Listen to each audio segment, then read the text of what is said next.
won't let you down, my boy.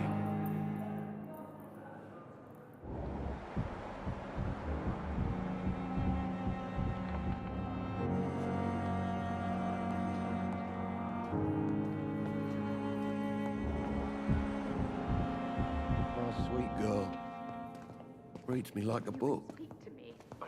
I'll never forgive it. Good evening, sir. I'm Dr. Reed. I believe we're going to be colleagues. Reed? Yes, I've been informed about your arrival. I'm Waverly Ackroyd. Welcome aboard, I suppose. Does my arrival inconvenience you in some way, Dr. Ackroyd? Let us just say that I don't particularly share Dr. Swansea's enthusiasm for hiring you. What we need here are reliable professionals, not overrated dabblers.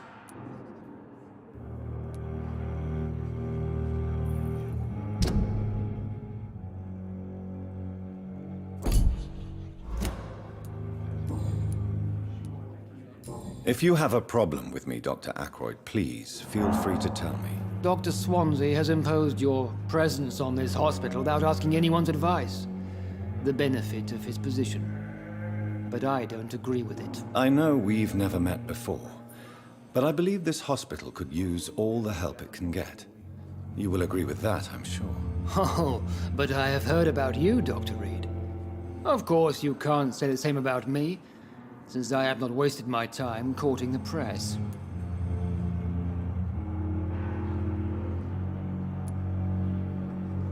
There is no need for such animosity between us.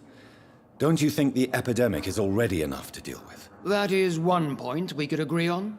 And that is precisely why I want to be sure that you will be of help to this hospital instead of a burden.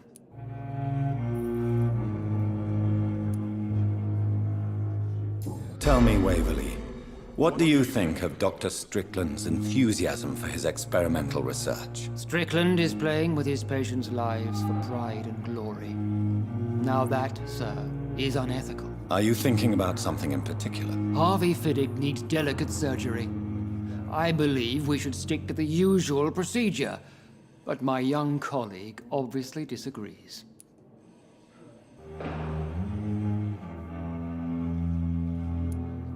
And are you not afraid that your rivalry with Strickland may be blinding you? Rivalry? I guess you could call it that. But I will never be childish enough to let my personal feelings affect my judgment. Why do you wish to lead this surgery? I strongly believe that Mr. Fiddick should not be butchered to test an unproven procedure.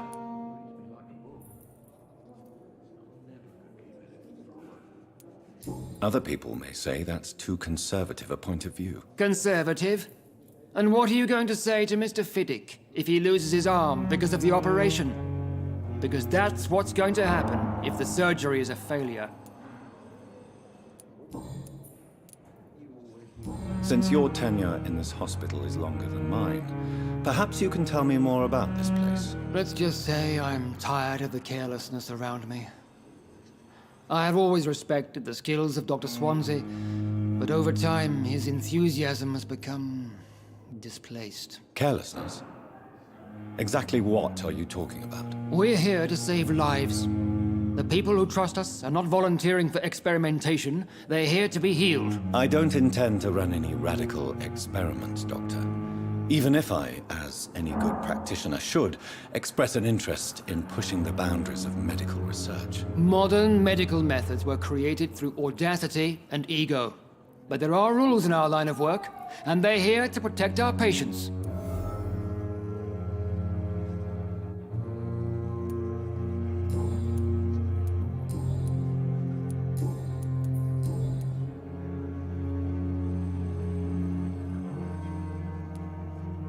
I don't know what you've heard about me, but I have already proved my value as a practitioner. I don't question your skills, Dr. Reed, but your motive.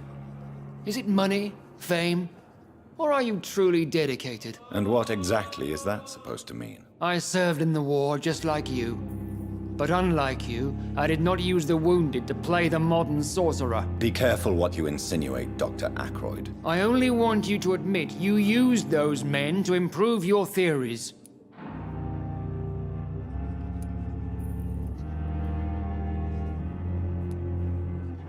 This is ridiculous. My blood transfusion technique saved many lives, and you know it. You see? That is exactly what I hate about people like you.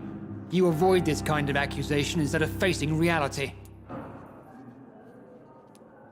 It seems you have bad memories of your military service. I refuse to see this industrial slaughter as scientific progress. War only reveals the worst in men. We can at least agree on something, Dr. Ackroyd.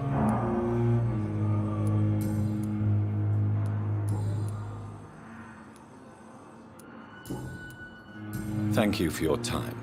We'll talk later.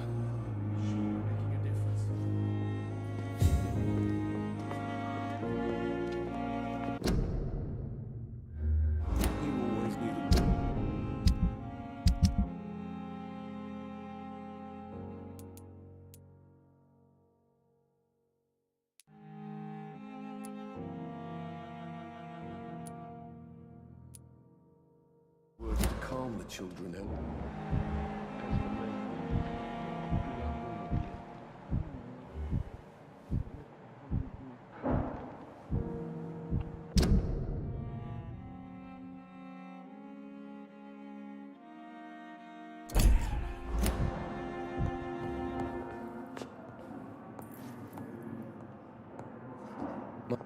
I'm so tired. Good evening, sir. I'm Dr. Reed. May I help you? I don't know if a third opinion is needed. Your colleagues are already arguing about my condition. I see. Would you mind telling me more about your situation? I'm Harvey Fiddick. All I want is to get me bloody arm fixed properly. Tell me about yourself, Mr. Fiddick. I'm just a regular guy waiting to get his arm fixed, so I can return to work and to my family. I was more curious about what you were doing before being hospitalized. I'm a carpenter, and a good one too. But that means I need both arms to feed my family, Dr. Reed. Are you satisfied with your treatment here? Well, it's clear that I've chosen a bad time to be injured. Forgive my bluntness, but you seem overwhelmed by cases of the flu. I won't lie to you about it.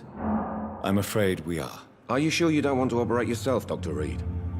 I have the feeling you're very capable, and your colleagues seem to think so too. In other circumstances, you would be right. But for now, I don't think I can take on the responsibility. My apologies. Tell me about the doctors who are arguing about your case. Strickland and Ackroyd. They both want the best for me, but there's a lot of pride there. Doctors are no different from carpenters, it seems. What do you mean? I often had professional arguments with rivals on a building site. Difference is, I disagreed about wooden nails, not flesh and bones.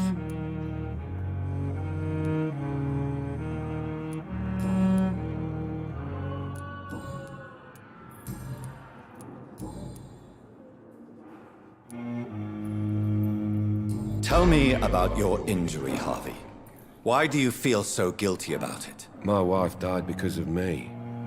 And now I may lose everything because I've been careless enough to hurt myself. What an arsehole.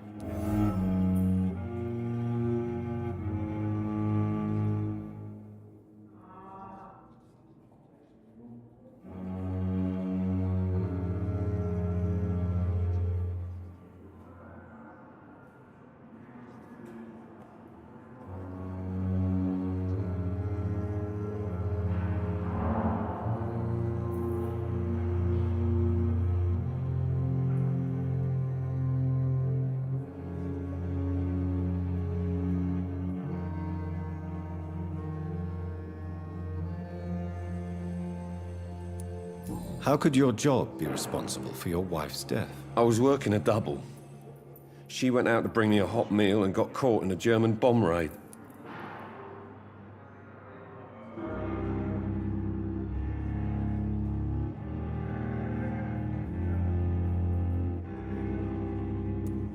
You can't hold yourself responsible for your injury, Mr. Fiddick. Unless you tried to hurt yourself. Of course I didn't hurt myself. But I can't work until my arm is fixed. My children need to eat, Doctor.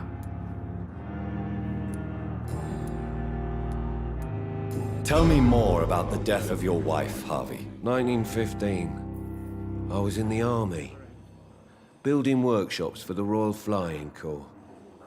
Helen was happy I wasn't sent to the front. What happened? The Germans sent Zeppelins to bomb the construction site, but they missed their target. My wife was bringing my dinner when the bombs fell. I'm sorry for your loss. So many died during the bombings. I served in France and witnessed the carnage there. I would like to say that she didn't suffer.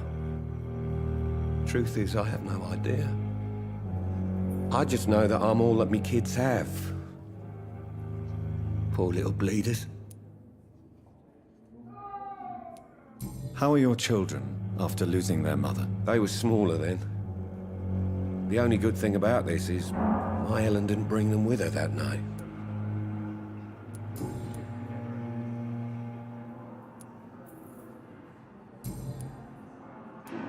Goodbye for now, Mr. Fiddick. I'll see you later. Sweet girl. Reads me like a book.